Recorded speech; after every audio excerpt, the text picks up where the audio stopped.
Hey guys, this is Yog Deswal and today we are going to study about semiconductor physics.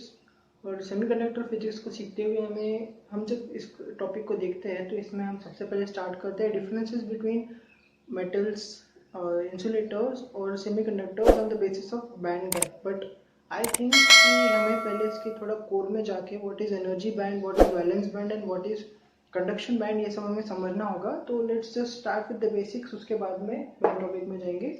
So let's just start. So according to Bohr's theory, A few moments later. The energy of an electron in an isolated atom, यहाँ पे क्या बोला हमने, isolated atom depends upon the orbit within which it is revolving, right? तो इसका मतलब क्या हो रहा है कि अगर एक isolated atom आपने लिया, isolated atom मतलब एक अलग सा atom जो किसी ग्रुप में ना हो, ठीक है, उसके अंदर से आपने एक इलेक्ट्रॉन को कंसीडर किया है, दिस वन. तो इसकी एनर्जी जो है that will depend upon the orbit with in which it is residing. जिस ऑर्बिट के अंदर वो है उसके अकॉर्डिंग उसकी एनर्जी होगी. Lets say that is n equals to 1, तो इसकी एनर्जी होगी -13.6 इलेक्ट्रॉन वोल्ट्स की. अगर सेकेंड ऑर्बिट में होगा तो उसकी एनर्जी होने वाली है -3 electron volts. We are just assuming ना, ये हाइड्रोजन के केस में होता है, ओके. और ये हो जाएगा -1.51 इलेक्ट्रॉन वोल्ट एंड अकॉर्डिंगली ये डिक्रीज होता जाएगा, ओके. ये चेंज हो जाएगा, okay.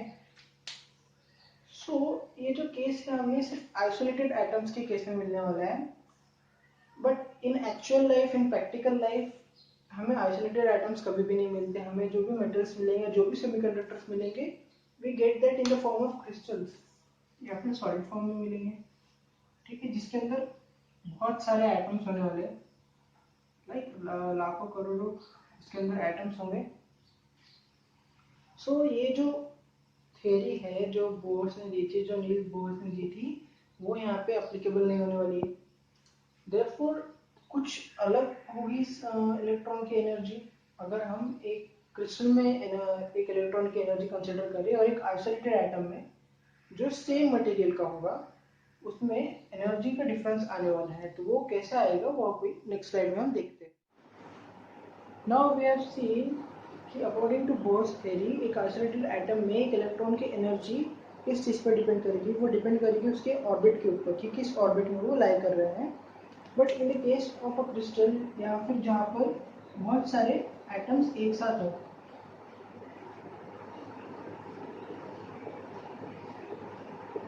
Let's just draw a diagram. इसके अंदर बहुत सारे एटम्स हमें यहाँ दिख रहे हैं, ठीक है. अब हर एक एटम के अंदर इसको जूम कर लेंगे हम. हर एक एटम के अंदर एक न्यूक्लियस होगा, कुछ इलेक्ट्रॉन्स होंगे, और उसी के साथ में और एक दूसरा एटम होगा जिसके अंदर भी इलेक्ट्रॉन्स और न्यूक्लियस होगा, ओके. यहाँ पर हम 3 एटम ड्रॉ कर लेंगे. A few moments later. इसमें भी न्यूक्लियस और इलेक्ट्रॉन्स, ठीक है.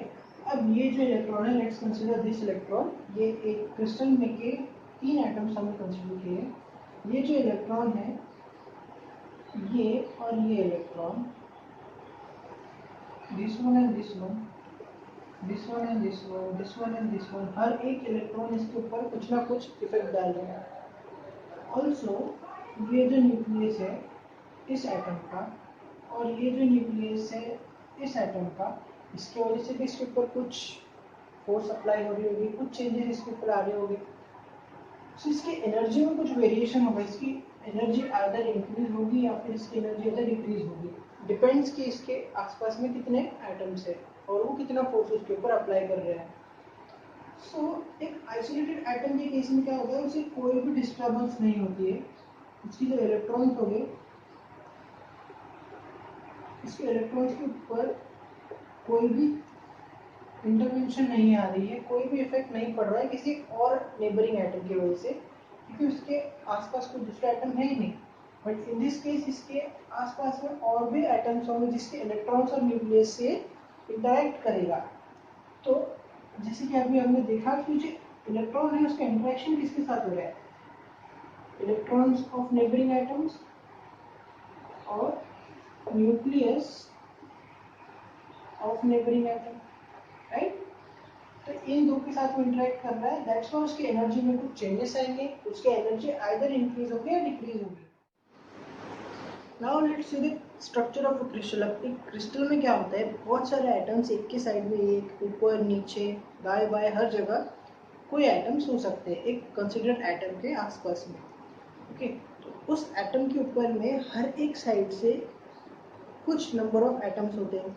तो हर एक एटम की जो स्पेस होगी या फिर जो उसकी पोजीशन होगी वो यूनिक रहने वाली है। अभी वो डायग्राम के थ्रू समझेंगे, बट अभी थोड़ा थ्योरेटिकली समझ लो कि हर एक एटम की पोजीशन डिफरेंट होगी। अब इलेक्ट्रॉन्स तो एटम के अंदर रिसाइड कर रहे हैं, अब एटम की जब पोजीशन अलग है तो इलेक्ट्रॉन्स की पोजीशन भी अलग होगी, राइट। सो हर एक एटम की अंदर की जो इलेक्ट्रॉन है उसकी एनर्जी भी डिफरेंट होगी। एनर्जी कैसे डिफरेंट होगी, लेट्स अंडरस्टैंड। अब देखो,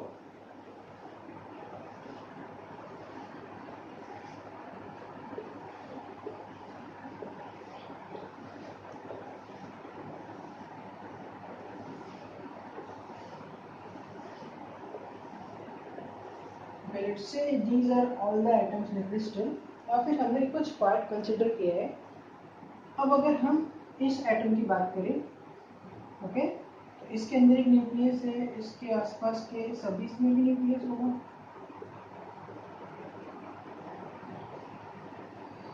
अब जो पोजीशन वाली हमने बात की थी, जो यूनिक पोजीशन होती है, राइट, यूनिक पोजीशन होती है, उसकी बात कर रहे हैं। अब इसके राइट साइड में देखेंगे हम, ओके, अगर उसके राइट साइड में हमने देखा तो उसके पास में ये हमारा कंसिडरेशन वाला एटम है, ओके। इसके राइट साइड में हमें यहाँ पे दो एटम दिख रहे हैं, इसके ऊपर में हमें एक एटम दिख रहा है, इसके नीचे में एक एटम दिख रहा है, इसके लेफ्ट में दो एटम, ओके। और डायगोनली भी अगर आप देखें तो अभी इसको कंसिडर नहीं करेंगे, बट समझने के लिए हम उसको कंसिडर नहीं कर रहे हैं, ये भी कुछ इफेक्ट डालेंगे, बट हम right left above and below he consider करते हैं फॉर इजी अंडरस्टैंडिंग, ओके। सो इसके राइट में दो, लेफ्ट में दो, नीचे एक, ऊपर एक, ऐसे आ रहे हैं। बट उसी की जगह अगर आप इस वाले आइटम को कंसिडर करते हैं, okay, let's change the colour for better understanding. उसी की जगह पर आप अगर इस आइटम को कंसिडर कर रहे हो, तो इसके राइट में आपको यहाँ तीन एटम्स और दिख रहे हैं, लेफ्ट में एक दिख रहा है, ऊपर में दो दिख रहे हैं, राइट। इसके राइट में तीन, ऊपर दो, लेफ्ट में एक, इसके राइट में दो, लेफ्ट में दो, ऊपर एक, नीचे एक। सो इस तरह से इसकी हर एक एटम की पोजीशन अलग होने वाली है, राइट। इसको कंसीडर करोगे तो नीचे दो है, यहाँ पे इसके चार आ रहे हैं, राइट। तो हर एक इलेक्ट्रॉन और हर एक एटम की पोजीशन डिफरेंट होने के कारण, अब हमने जो लास्ट स्लाइड में डिस्कस किया था इंटरेक्शन बिटवीन डिफरेंट एटम्स, मतलब उनके इलेक्ट्रॉन्स और न्यूक्लियस के बीच में, वो भी डिफरेंट होगा। अब इसके राइट साइड में तीन एटम्स है, इसके लेफ्ट साइड में एक है। सो इस तरफ से फोर्स कुछ ज़्यादा आएगा, इस तरफ से कुछ कम आएगा, ऊपर से कुछ नॉर्मल आएगा, राइट। अब इसकी केस में क्या होगा, राइट में दो है, लेफ्ट में दो है, तो दोनों की तरफ से मे भी इक्वल एक फोर्स आएगा, ऊपर की तरफ से नीचे की तरफ से कुछ अलग फोर्स आएगा। तो हर एक इलेक्ट्रॉन की जो एनर्जी है वो यूनिक होने वाली है, राइट। क्यों, क्योंकि इंटरेक्शंस यूनिक हो रहे हैं, नंबर ऑफ एटम्स जो अट्रैक्ट या रिपेल जो भी करेंगे वो डिफरेंट होने वाले हैं। सो दैट्स द रीजन कि हर एक इलेक्ट्रॉन की जो एनर्जी होगी वो डिफरेंट होगी।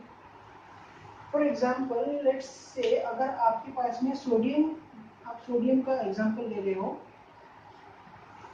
ठीक है, आपने सोडियम का आइसोलेटेड एटम कंसिडर किया और सोडियम का एक ऐसा एटम कंसिडर किया जो एक क्रिस्टल के अंदर प्रेजेंट है, ओके। और हमने फर्स्ट ऑर्बिट का ही एक इलेक्ट्रॉन कंसिडर किया है, फर्स्ट ऑर्बिट का एक इलेक्ट्रॉन कंसिडर किया यहाँ पर भी। सो दिस इज आइसोलेटेड वाला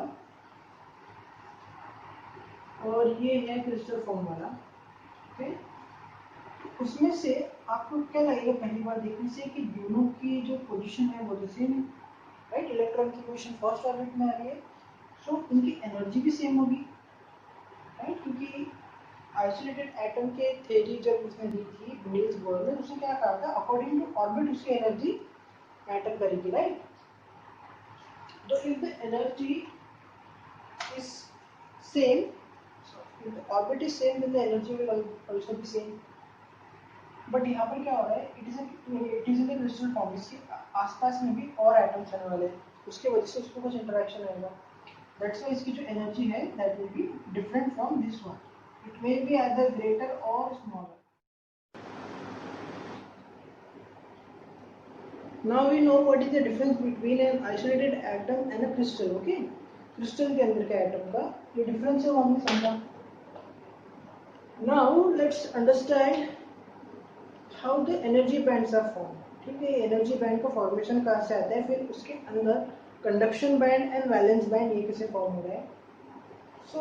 हमने जैसे कि देखा था कि जो क्रिस्टल फॉर्म में जो एटम्स होते हैं उसके एनर्जीज, उसके इलेक्ट्रॉन की एनर्जीज होती है वो चेंज होती है, दैट में इंक्रीज और डिक्रीज। तो अभी सोडियम का ही फिर से एग्जांपल लेते हैं। तो इसका अगर 1s ऑर्बिटल आप देखो, और let's write the electronic configuration first, atom number 11, 1s2, 2s2, 3p6, 3s1, okay, 1s2, 2s2, 3s1, okay, 11. So here we have in 1s orbital, इसको तो आप वन लाइन से रिप्रेजेंट कर सकते हो, then 2s, then 3p and then this 3s, ये सब fully filled है, और ये जो 3s है ये हाफ फिल्ड है, ओके। तो इसकी एनर्जी आइदर इंक्रीज होगी या डिक्रीज होगी। तो इसकी वजह से एक्चुअली क्या होने वाला है,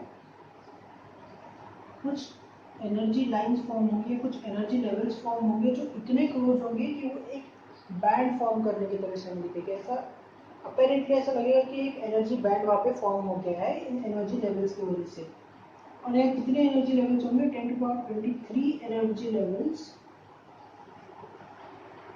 इन 1 इलेक्ट्रॉन वोल्ट। तो आप इमेजिन कर सकते हो कितने ज़्यादा एनर्जी लेवल्स होंगे, और उनके बीच का डिस्टेंस देखोगे तो बहुत कम होने वाला है। वो ऐसा लगता है कि अपेरेंटली वो एक एनर्जी बैंड फॉर्म कर रहा है वहाँ पर, बट एक्चुअली यहाँ क्या हो रहा है, यहाँ पर ये जो s ऑर्बिटल है वो हाफ फील्ड है, राइट। यहाँ पर हम इसको अच्छे से अगर ड्रॉ करेंगे तो ये जो 1s ऑर्बिटल है वो एक सिंगल लाइन के फॉर्म में ड्रॉ कर सकते हो आप। ये जो 2s ऑर्बिटल है that is completely filled, okay, this is 1s, this is 2s, 3p भी completely filled है, एंड ये जो 3s है इसको आप ऐसा ड्रॉ कर सकते हो because it is half filled,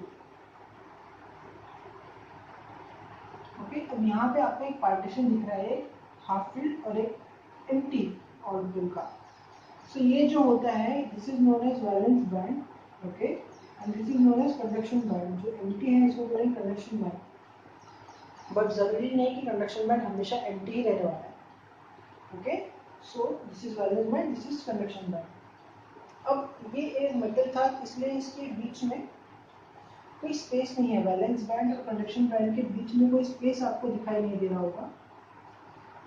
अब अगर आप एक सेमीकंडक्टर का एग्जांपल लेते हो तो आपको शायद इसमें कुछ स्पेस देखने मिल जाए, और अगर आप एक नॉन मेटल या फिर एक इंसुलेटर का अगर आप एक एग्जांपल लोगे तो इसमें आपको कुछ बड़ी एनर्जी गैप देखने मिलेगी। लास्ट स्लाइड में हमने अभी एक मेटल का एग्जांपल लेके देखा था, हमने सोडियम का एग्जांपल लेके देखा था कि what is how the energy bands are form, ठीक है, और जो वैलेंस बैंड और कंडक्शन बैंड है वो कैसे फॉर्म हो रहा है।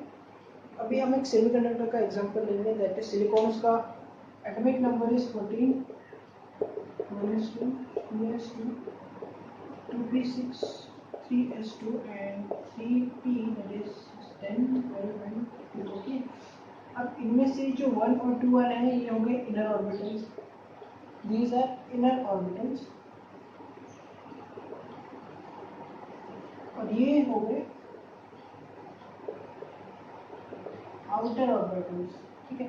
These are inner orbitals, these are outer orbitals. अब इनके बीच में हमें देखना है कि आउटर जो अवेलेबल इलेक्ट्रॉन्स है, ओके, हमारे पास अवेलेबल इलेक्ट्रॉन्स जो है वो कितने हैं।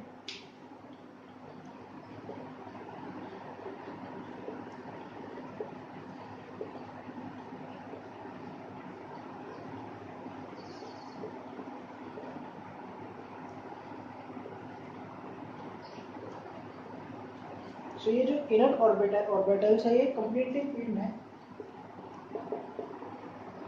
तो इनके अंदर वैलेंस बैंड और कंडक्शन बैंड का फॉर्मेशन नहीं होने वाला है, ओके। बट ये जो आउटर ऑर्बिटल्स है इनके अंदर फॉर्मेशन होगा वैलेंस बैंड और कंडक्शन बैंड का। So number of available outer electrons is ये 4 कैसे, एस ऑर्बिटल के 2 और पी ऑर्बिटल के 2, ओके। सो यहाँ पर total number of available outer electrons. So यहाँ पे हमें एक चीज कंसिडर करनी है कि let there be n atoms of silicon, ठीक है, हमें n एटम्स ऑफ सिलिकॉन दिया है, तो यहाँ पर total number of outer electrons कितना होगा, 4 इंटू n, क्योंकि हम फॉर ऑल द एटम्स निकाल रहे हैं, हर एक एटम के लिए हम total number of outer electrons निकाल रहे हैं, total number of outer energy levels, okay, total number of outer energy levels, that is 8। अभी 8 कैसे आया ये देखो, s ऑर्बिटल हम ऐसे निकालते हैं and this is p orbital, okay. अब s के अंदर कितने इलेक्ट्रॉन्स की कैपेसिटी है, क्योंकि इसके अंदर होगी 6 की, so 2 + 6 that is 8, ओके। अब जो टोटल यहाँ पे सिर्फ number of outer energy levels आएगा और total number of energy levels अगर आप निकालोगे तो that would be 8n, similar to this one. अब इसमें भी n से मल्टीप्लाई किया क्योंकि n एटम्स है हमारे पास, okay. So out of this n, ये जो 4n है दैट वाज फिल्ड, और ये जो 4n है दैट आर एम्प्टी। तो ये जो फील्ड वाले हैं वो गए वैलेंस बैंड में, और जो ये एम्प्टी है वो है conduction band.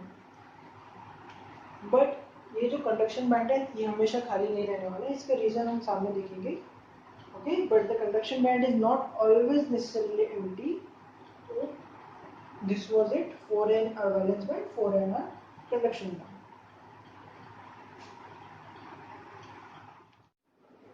Now when we know the difference between valence band, conduction band and how they are formed in an energy band, तो उसके अकॉर्डिंग अभी हमको देखना है कि मेटल्स या फिर conductors, non conductors, insulators and जो सेमी कंडक्टर्स है इनके बीच में डिफरेंस कहाँ से आ रहा है। हम इनके बीच में डिफ्रेंशिएट करेंगे इन the form of that was band gap, energy band gap, okay. तो इस एनर्जी बैंड गैप ये एक्चुअली होता क्या है, अभी अभी हमें रफ आइडिया था कि जो वैलेंस बैंड है और जो कंडक्शन बैंड है, ओके, वैलेंस बैंड और कंडक्शन बैंड के बीच का जो डिस्टेंस आएगा that is nothing but energy gap या फिर एनर्जी बैंड गैप, ओके। तो इसके बेसिस पर अभी हम मेटल्स या फिर कंडक्टर्स, इंसुलेटर्स और सेमीकंडक्टर्स के बीच में डिफरेंस निकालने वाले हैं, ओके। सो अब हम एनर्जी बैंड गैप के बेसिस पर मेटल्स, इंसुलेटर्स या फिर सेमीकंडक्टर्स इनके बीच में जो डिफरेंस है वो देखने वाले हैं। So in the case of metals,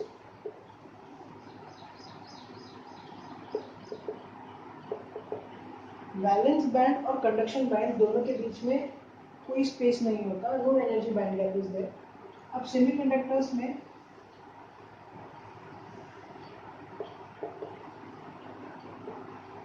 कुछ स्पेस होगा, okay, that is energy gap will be represented by Eg, okay, energy gap। और इंसुलेटर्स में कंपैरेटिव टू सेमीकंडक्टर्स कुछ ज्यादा स्पेस होगा, ओके, एनर्जी बैंड गैप कुछ ज्यादा होगा। This is conduction band, this is valence band. Valence band conduction band को कैसे पहचानना है, जो नीचे होगा वो वैलेंस बैंड, जो ऊपर उसके आएगा that is conduction band, okay. Diagram draw करते हैं। थोड़ा कंफ्यूज होता है वैलेंस बैंड और कंडक्शन बैंड के बीच में. So that's how you will remember it.